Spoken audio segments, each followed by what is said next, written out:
We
to victory.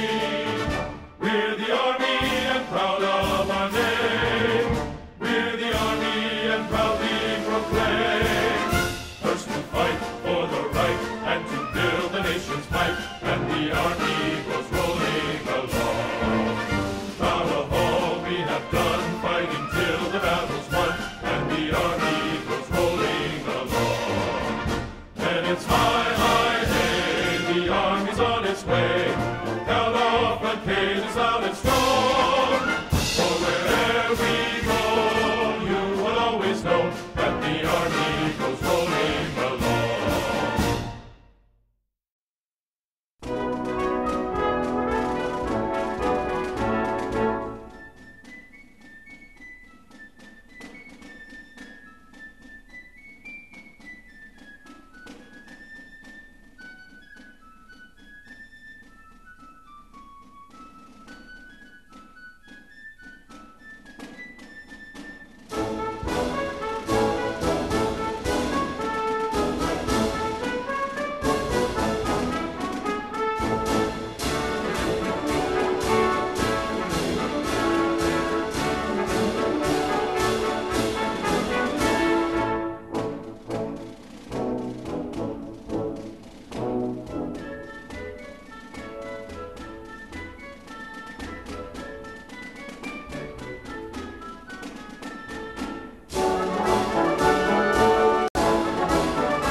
Oh, say, can you see by the dawn's early light what so proudly we hailed at the twilight's last gleaming, whose broad stripes and bright stars through the perilous fight o'er the ramparts we watched were so gallantly streaming, and the rocket's red glare, the bombs bursting in air, gave proof through the night that our flag was still there.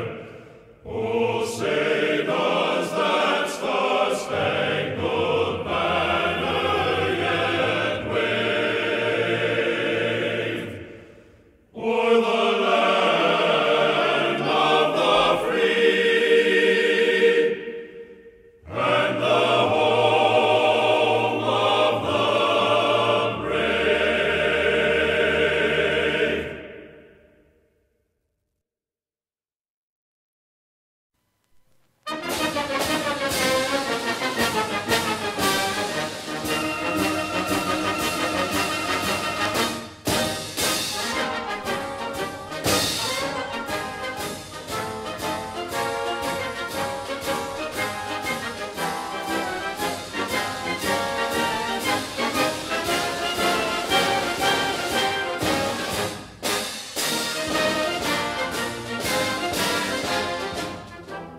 Alright folks, welcome. My name is Jen. I'm from Golden State Times, and today we have another press briefing, and you guys know it's going to be awesome. Just a couple things that I want to bring to your attention. Maybe you know, maybe you don't know. Right now, net neutrality is a big thing, and they're voting on it. The other thing is that there's some reports. This was actually broken by Matt Drudge. It says Paul Ryan sees his wild Washington journey coming to an end in 2018. So yeah, folks, it looks like Paul Ryan is set to step aside in 2018 and leave Washington, D.C. So that's very good news. Again, the whole thing with net neutrality is going on right now. Let me see if there's any updates real quick.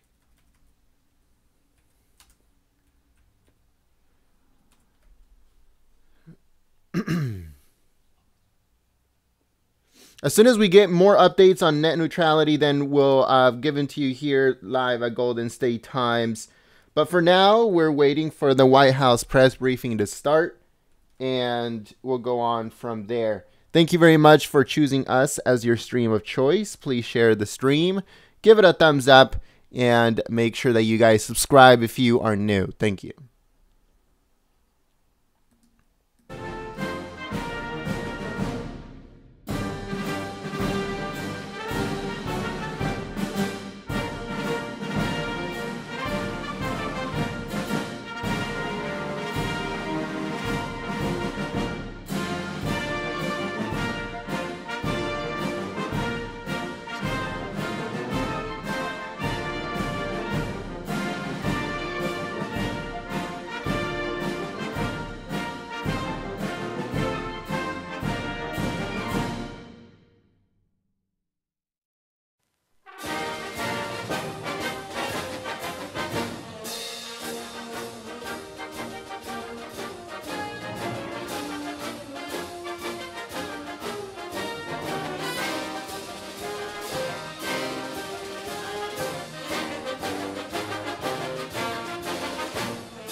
Alright folks, so just giving you guys a quick update again. Like I told you guys, we can now say that the FCC has definitely reversed the 2015 rule for net neutrality. So this is breaking right now. More information on our website, goldenstatetimes.com. Again, that's goldenstatetimes.com. We'll be updating that information on there right now. And also regarding Rhino Paul Ryan. He's on his way out, folks. I'm telling you. President Trump is just keep giving us stuff for Christmas, you know, with the whole, all these things, tax breaks and tax cuts and all this stuff. And now Paul Ryan gone. Come on. It's going to be a good Christmas, folks.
Well, unfortunately, every group has their problems. These are ours.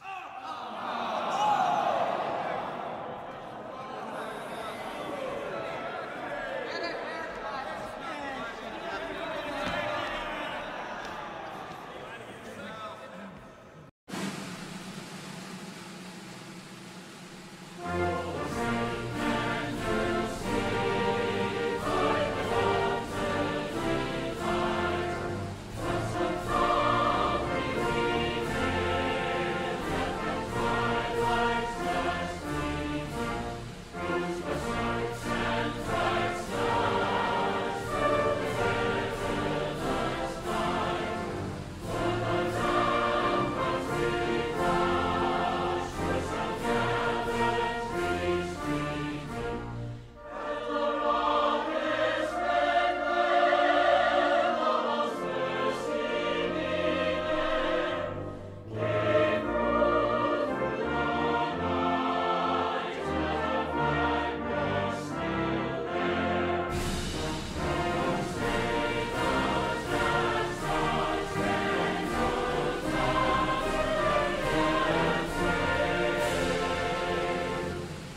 All right, folks, want to take a minute to say thank you very much for choosing us as your stream of choice.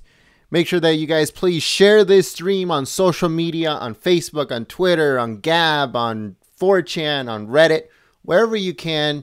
It helps us immensely, folks. It helps us continue operation here on YouTube because YouTube always tries to shadow ban us and push our stream all the way to the bottom.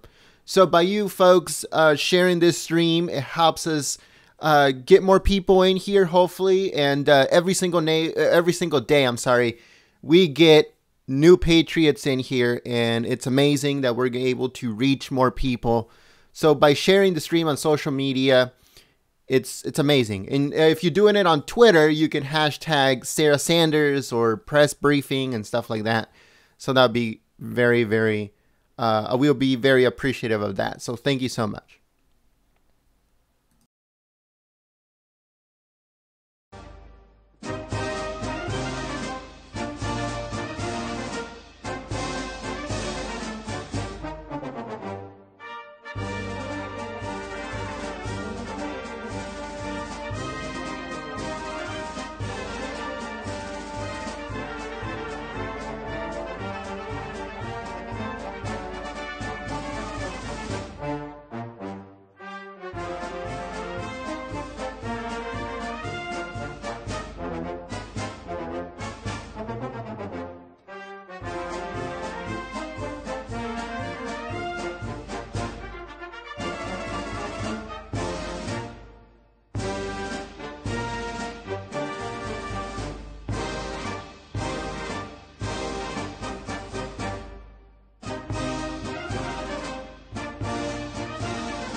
Oh, say, can you see by the dawn's early light what so proudly we hailed at the twilight's last gleaming, whose broad stripes and bright stars through the perilous fight o'er the ramparts we watched were so gallantly streaming, and the rocket's red glare, the bombs bursting in air. Afternoon.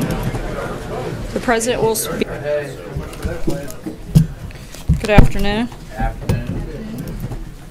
The President will be speaking at 2:30 on the administration's efforts to reduce red tape and federal regulations. Within 10 days of taking office, President Trump issued Executive Order 13771, instructing the Office of Management and Budget to remove 2 government regulations for every new one created. Washington scoffed, but the administration acted. In under a year, we have unleashed the American economy, businesses, and job creation.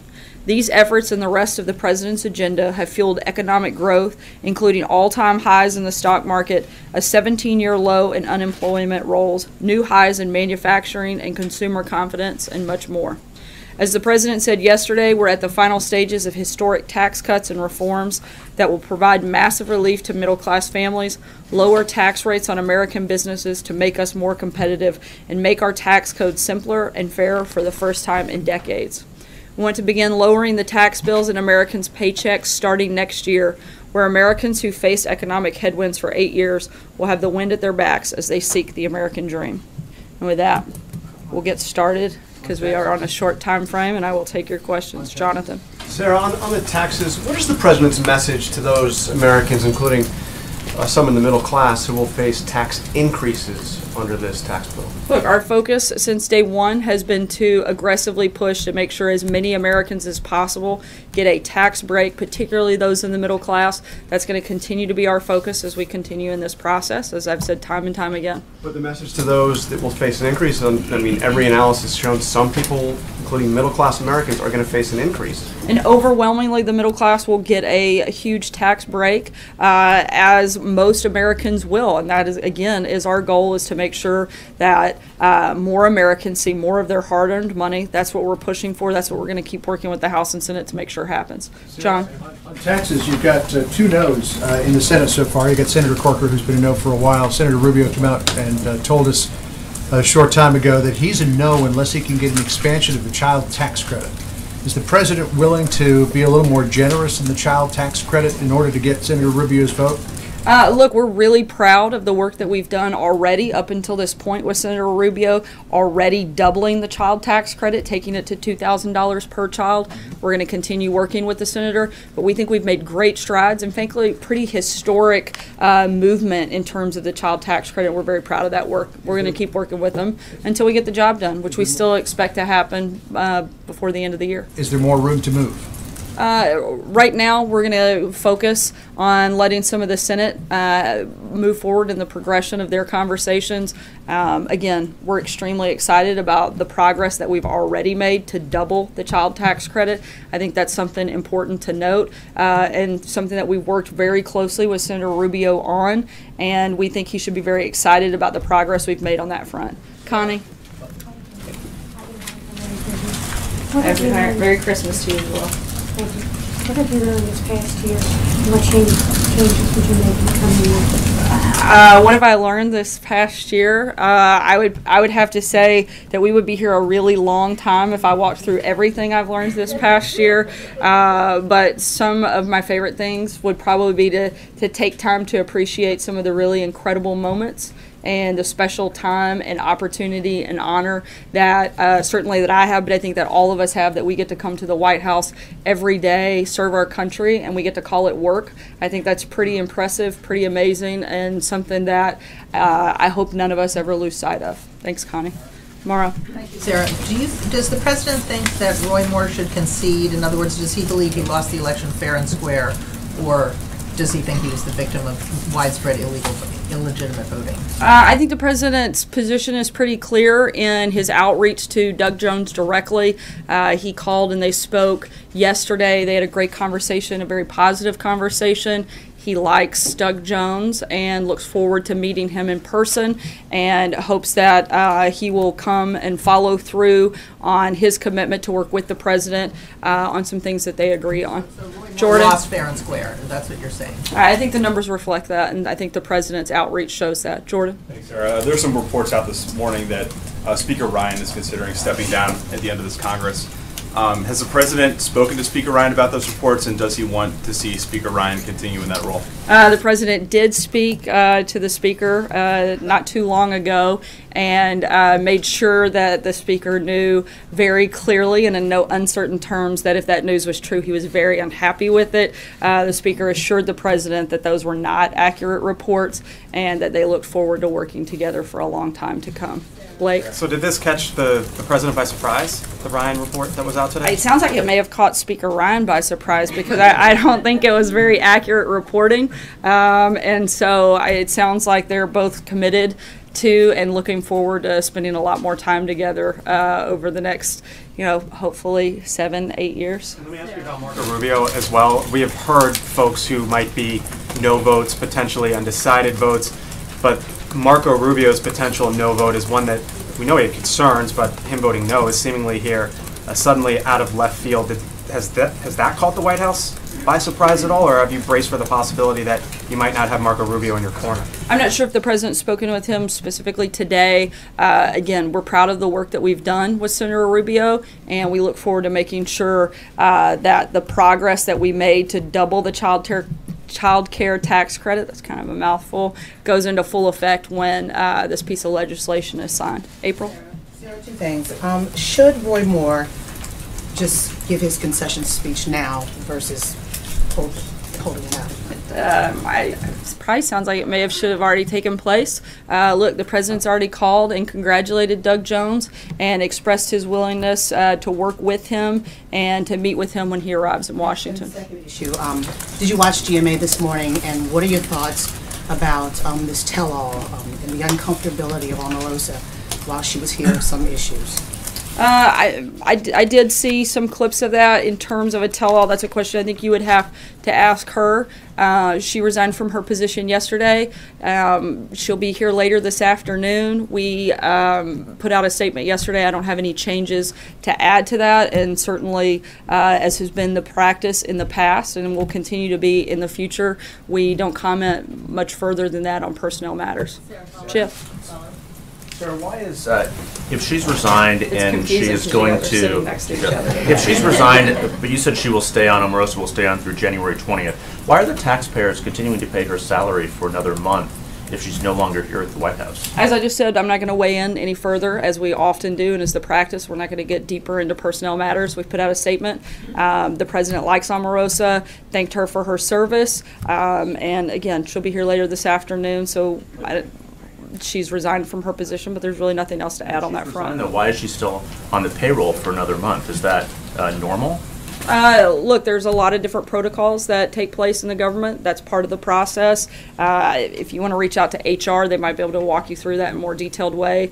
Certainly not that I'm privy to. Thankfully, I haven't been through the process myself, so I can't speak to it from firsthand. On the tax plan, if I could just ask, would the president ask the House and Senate to stay here in Washington and finish this bill, even if it means bleeding into the Christmas holiday? We're pretty confident that we're going to get there before then, but this is something that I think that both the House, the Senate, and the President are all committed to seeing happen, and we're very hopeful that it will take place at the first of next week. Jeff? Sarah, does the President have any thoughts about the Disney deal to buy 21st Century Fox? I know that the president spoke with Rupert Murdoch earlier today, congratulated him on the deal, and thinks that, to use one of the president's favorite words, that this could be a great thing for jobs, and certainly looks forward to and hoping to see a lot more of those created. What does the president think about the FTC decision on net neutrality? There are a lot of Americans, polls show, who are very opposed to that change. Look, the Trump administration supports the FCC's effort to roll back burdensome regulations, but as we have always done and will continue to do, we certainly support a free and fair internet. Anything beyond that, I'd refer you to the FCC. Matthew? Getting back to that Alabama result, has what happened down there changed the president's relationship at all with Steve Bannon, given his big support for Moore, and has it changed the president's thoughts on Mr. Bannon's opposition to other incumbent Republican senators? That's a question you'd have to ask Mr. Bannon. I'm certainly not going to speak for him. His relationship. I know that was the second part of the question you asked about whether or not he would support more candidates, and I can't answer that. In terms of their relationship, I haven't spoken with the president directly about the nature of that relationship and whether that has altered it. Francesca?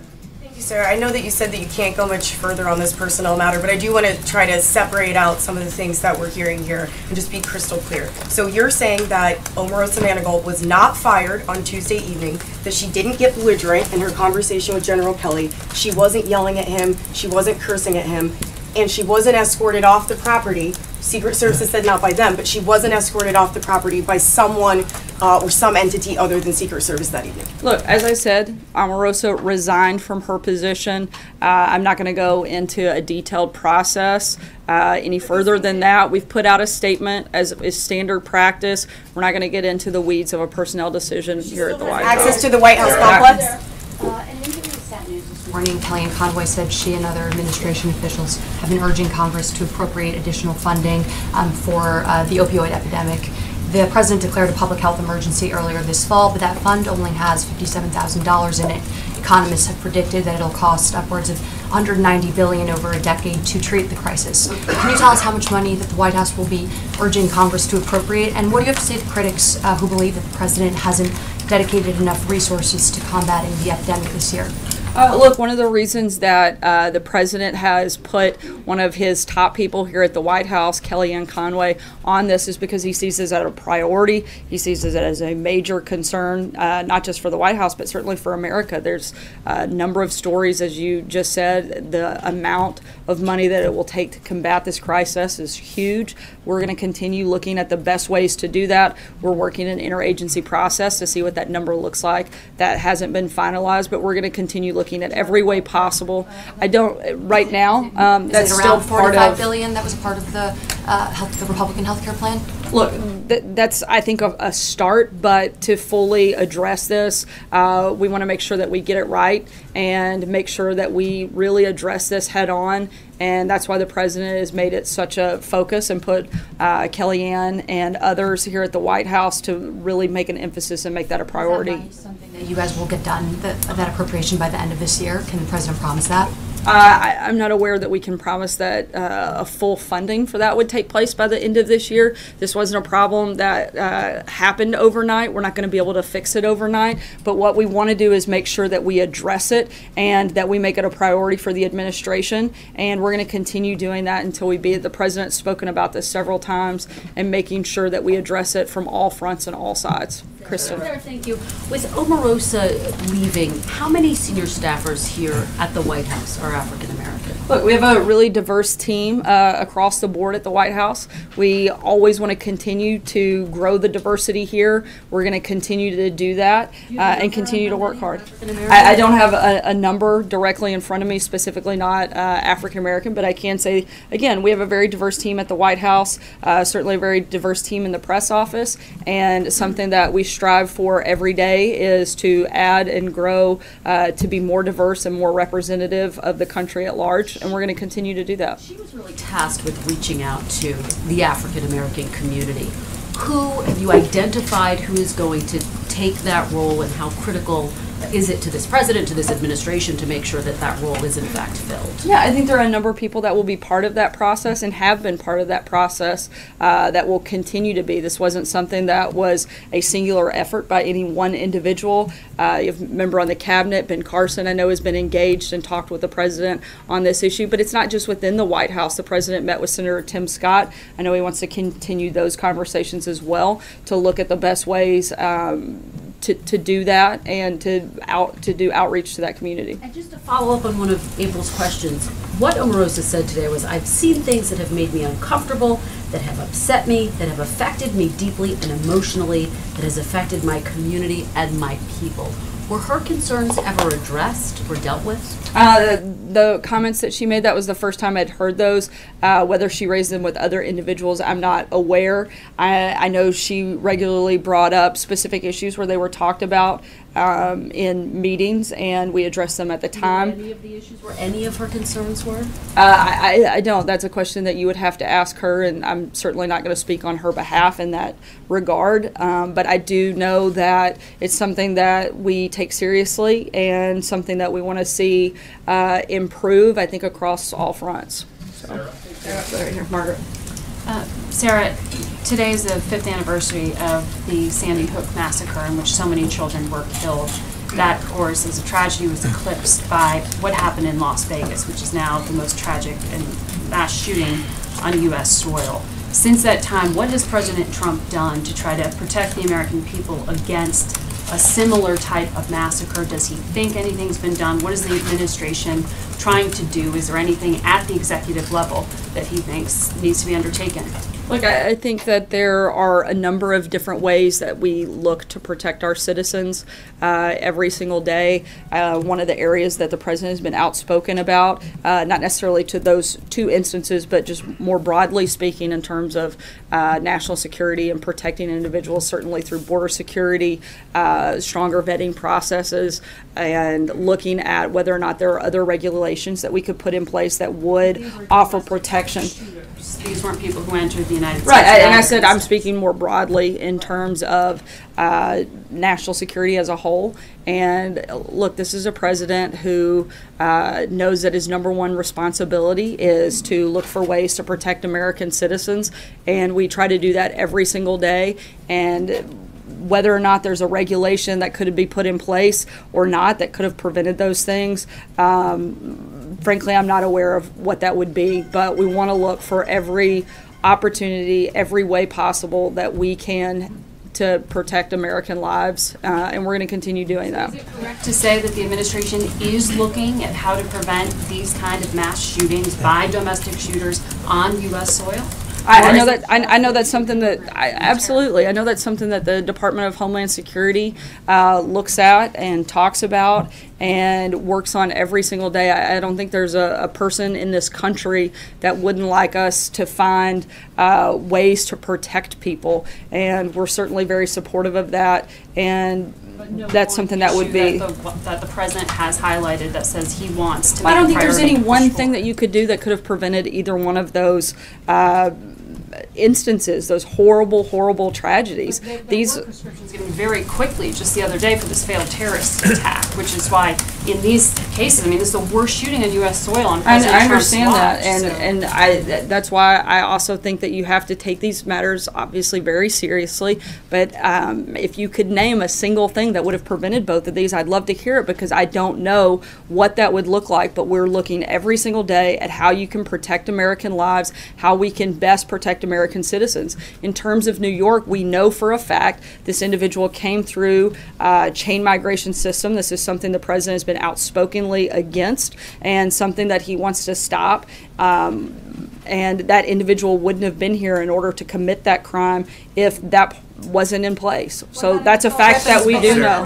The assault weapons ban, any kind of regulation, any kind of mental health concerns. The president has specifically mentioned that as a possibility. I know that they're looking at some of the mental health issues. It's something the president has raised before, but in terms of a specific policy that we're moving forward with that would have prevented that, I'm not aware of what that would be. Trey? Thanks, Sarah. Has the president expressed any concerns regarding the FCC's decision today to roll back these Obama-era regulations on net neutrality? And then moving forward, are there any assurances that the White House can offer to the American people who are concerned that the decision and vote today will lead to a less free internet?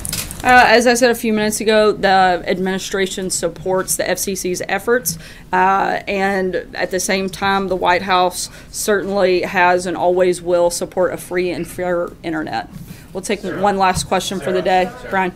I'm going to ask a question about taxes. The Federal Reserve yesterday said that the tax bill would provide a modest lift to the economy. That's in stark contrast to words that the president has used, like rocket fuel to the economy. What is the data that the president is basing his rosier picture of the impact on the economy of the tax bill versus the experts at the Federal Reserve? Look, there are several individuals I would point you to. Kevin Hassett, who has spoken in this room and on a number of networks that I see represented here, that has repeatedly stated that a lot of the statistics, a lot of the data shows that this will be a huge boost to the economy. It will bring companies back. It will grow our jobs, push the stock market higher. I think that those are all places I would point back to, and certainly I think there's great support that we have seen just based on the idea that this passes, that you're seeing the stock market increase, and I think a lot of that is tied to that. So, Said the word modest was used. I haven't asked him about that. I think upset's maybe not the right word. He might think that the other opinions that have been offered are a little more accurate. So the Treasury analysis used the president. two things just a on second, because I know that the call time is here momentarily, and the president will be speaking here in a few minutes. Just want to say thanks. Have a good week, and April, I'm looking forward to having some pie with you here momentarily. Thanks, guys. Can we get him out here? Can we get the president out here? All right, folks, thank you very much for choosing us as your stream of choice. My name is Gent. I'm from Golden State Times. And I also want to say thank you so much to the moderators that came out, kept the chat clean and enjoyable for everyone. Thank you so much to those that shared the stream on social media. You guys are amazing. You guys blow me away of how much support you guys give by smacking the like button and sharing it on social media. Thank you so much for all of your help. As Sarah Sanders said, the president is set to speak in just a little while. He's going to be talking about deregulation, 2-for-1, like he's been doing for the last, 11 months now. 2-for-1 deals, meaning two regulations, one gets, for every two new regulations, one gets backtracked or taken away. So he's going to be talking about that right now. That's very big. That's one of his campaign promises. So we're going to be live streaming it in just a few minutes. So we're going to shut down this stream and then we're going to start that one. So make sure that you guys subscribe if you are new so you can get the heads up on when we go live. So yeah, folks, thank you very much for watching. If you are new, subscribe to the channel like I said. Make sure you check out our website, goldenstatetimes.com. Again, that's goldenstatetimes.com. I also want to take a minute to thank our sponsors. We don't have big name sponsors like, companies and stuff like that. Our sponsors is our viewers, the people like you folks. So thank you so much to these sponsors that sponsored through our website at goldenstatetimes.com. Again, that's goldenstatetimes.com. You can go on our website and sponsor $1 a month, $5 a month, $9.99 a month, depending on if you guys want to, whichever one you want to sponsor. We thank you very much in advance for your consideration. And if you can't sponsor, that's fine. Sharing the stream, giving it a thumbs up, telling people about Golden State Times helps us out a lot too. The reason we take sponsors and we get sponsors for our website is so we can stay uncensored. There is instances where we have to censor ourselves. We can't cover news stories on ISIS or Al-Qaeda or anything that's going on in the Middle East or North Korea, Kim Jong-un, Roy Moore. A lot of these videos that we do, if we do a video on it, it'll get demonetized automatically. So we don't want to be censored. If we get enough supporters through sponsor, then we're going to be able to cover everything and anything. Whether it's demonetized or not, we wouldn't care. The ads that you see playing in between the videos, at the beginning, at the end, all of those pay to keep the lights on here at Golden State Times for us to continue operation both on our website, on here on YouTube, and other sites. So that's the reason why sometimes we cannot cover a certain article or a certain thing, is because it will get censored by YouTube, demonetized, and then, we won't be able to continue. So in order for us to continue uncensored, completely uncensored, we need sponsors. So again, it's on our website, goldenstatetimes.com. So thank you very much, sponsors. So yeah, folks. hope to see you guys in a few minutes as we start the other stream with President Trump. We hope to see you guys on the chat, and I'll see you soon. Peace.